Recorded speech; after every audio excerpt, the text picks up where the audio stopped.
અમરદડ ગામે રહેતા એક આધેડ પર બે શખ્સોએ હુમલો કર્યો હતો, જે ઘટના બાદ આધેડને સારવાર અર્થે પોરબંદરની સરકારી હોસ્પિટલમાં ખસેડવામાં આવ્યા હતા. રાણાવાવ નજીક અમરદડના ધોરિયા નેસમાં રહેતા ડાયાભાઈ કારાભાઈ મકવાણા આજે સવારે દવા લેવા માટે બાઇક પર પોરબંદર આવી રહ્યા હતા.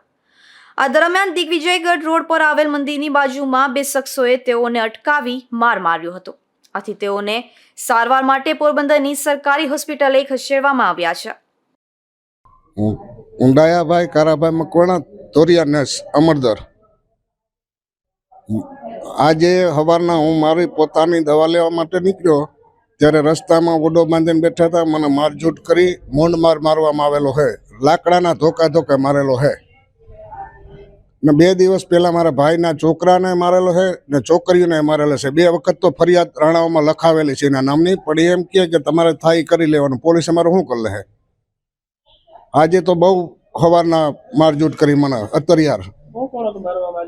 આલા ભૂરા ને કરમણ અર્જન ઓડો બાંધીને કોઠા આડા ઉભેલા મંદિરની બાજુમાં.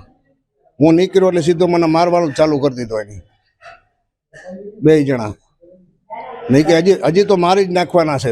3 ના કે કારણ જાહેર રસ્તો અમારો છે બાપ દાદાનો, ત્યાં નીકળવાનું નહીં એમ કે બધું અમારું.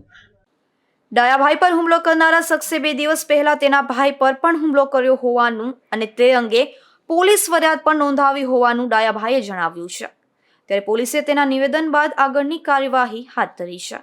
નિપુલ પોપટ, ગુજરાત ન્યૂઝ, પોરબંદર.